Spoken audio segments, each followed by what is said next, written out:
Alright, hey guys, remember CCG back in the video. This is me going over my Watt deck profile, and this is post Age of Overlord. So let's get started here. So I run one copy of Watt Giraffe. I just think it's a great level 4 that does enable a bit of a combo, and you're going to see that in the combo video. And 3 copies of Watt Cobra. This card is really great. It synergizes really well with Watt Tuna, as you're able to normal summon this card, attack with it, search out Watt Tuna, and then from there use Watt Tuna's effect, get it out, synchro summon. You'll see it all in the combo, but yeah, just I like it at 3 copies. If you want to focus more on the level 2 engine of the deck, you can cut this down and then just start adding more of the level 2s or adding cards that can help increase the consistency overall. Watun is pretty great because if you inflict direct damage, you're able to get this out, so it just works really well with Wat Cobra, and it lets you synchro summon, essentially synchro summon, during your opponent's, during your battle phase. You're going to be able to synchro summon and then start climbing from there, and you're going to see it in the combo. But yeah, I like running 3 copies of it. 3 copies of Ash Blossom, just a hand trap of choice. 2 copies of Spright Jet, 1 copy of Spright Red, 3 copies of Spright Blue, and 1 copy of Spright Carrot. This is just the ratios I ended up playing with. I just like seeing Spright Blue all the time, so I just run 3 copies of it. Spright Jet's also really good, just because it does search out your starter. I think for that, it's worth running at 2 copies. And then these Spright Red and Spright Carrot are more cards that you want to search out, so you're okay with running the 1 copy. Then I run 2 copies of Watt Dragonfly and Watt Fox. So Watt Dragonfly and Watt Fox, these are just your level 2 Watt monsters that help your deck synergize better with the Spright engine. So I just like running these 4 Spright Watt monsters here for my Spright engine. Watt Fox is also pretty dangerous if your opponent isn't careful. You can even like sit on this card, and then if this card is destroyed by your opponent's card, either by battle or a card effect, your opponent cannot special summon a monster or activate spell traps or effects or monster card effects for the rest of the turn. So it's pretty deadly if you just sit on this and your opponent doesn't expect it. Then I would run 1 copy of Nimble Angler. This is just because of level 2, same thing with Nimble Beaver. It just makes it work really well with the deck, and the great thing about Nimble Angler is that it does work really well with Sprite's Brine, and it just gets you the ability to get out a bunch of level 2 monsters and lane climb easily. Then I run 3 copies of Watt Train, so this card's pretty insane just because you're able to search a bunch of Watt cards, as you're going to see in the combo video, and for that, it's just definitely worth running a 3 copies of.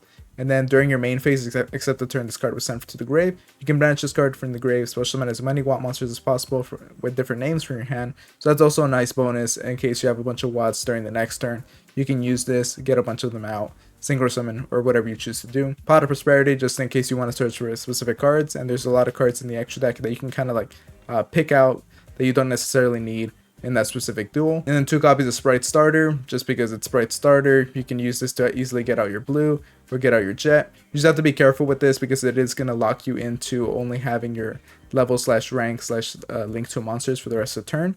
So you just need to make sure that you want to get all the synchro summoning out before you do this, or just acknowledge that you're not going to be able to do this if you do that. And then 1 copy of Spright Gamma Burst. You run a bunch of level 2 monsters. I think it's great just to beef them up pretty easily, and makes it a bit more annoying for your opponent to have to deal with you attacking into them with a bunch of level 2 monsters. So I like running 3 copies of Watt Kingdom, because if I get out Watt Cobra, Watt Tuna, or Watt Giraffe, I can then special summon out one of my level 2 Watt monsters so that I can connect back to my Spright engine pretty easily. So I just like having 3 copies of it and seeing it. And if your opponent happens to activate the effect or try to activate the effect of a monster that is activated when it's normal or special summon, while it's on the same lane as a Watt monster or this card, then they're going to realize that they're not going to be able to do that. 3 copies of Infinite Impermanence. It's Infinite Impermanence, that's just hand trap of choice. And then 1 copy of Watt Cancel, because it negates a summon at the cost of discarding a Watt monster. That sucks. But, you have Watt Train here that lets you stack up your hand with a bunch of cards, so that's nice. And Watt Train, or Watt Cancel, is searchable with Watt Train. Now, before I go to the extra deck, if you guys are enjoying the video, make sure to like, comment, and subscribe, and let's get started. So I run 2 copies of Watt Kyuki, or Watt Taurus.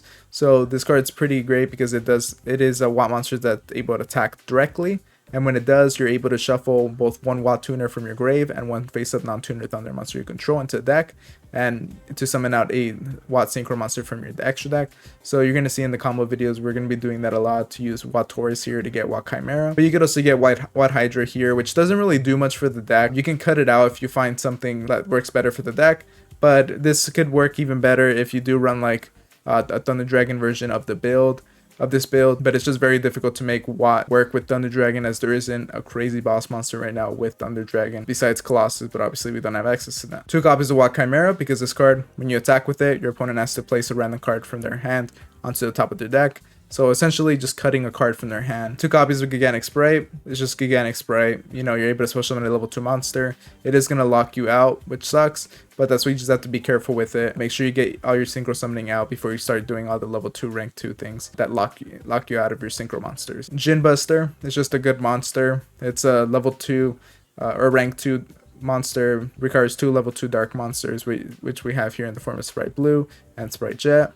So you can get it out pretty easily. You can attach 2 materials from this card to negate an activation of a monster effect and inflict 500 damage. So it's a nice little rank 2 that you can get out. And then Mech Knight Crusadia Avermax and Axis Code Talker and Nightmare Unicorn are just targets for IP Masquerena, because it's pretty easy to get IP Masquerena, as of course with IP Masquerena you're probably going to summon this card out when you're locked out of summoning anything outside of link 2 rank 2s or level 2s. So IP Masquerena is a great card because you can just link summon during your opponent's turn and go into one of these boss monsters if you'd like. Then here we have Sun Summer Summoner. So discard 2 Thunder monsters, discard a card, so summon a monster out. That's great. Of course, it works really well with the deck. 2 copies of Spright Sprian. As I covered it before, it just works great with Nimbo Angler. Gives you an extra form of interaction as well, which the deck really needs, so it's good to see that. And then IP Masquerena, you're just going to be able to link away things. Link away one of your monsters, and then this is a great card to go into in case you're locked into link 2s. But I hope you guys enjoyed the deck profile. Make sure to stay tuned because the combo video is coming out soon, and I'll see you guys next time. Thank you for watching.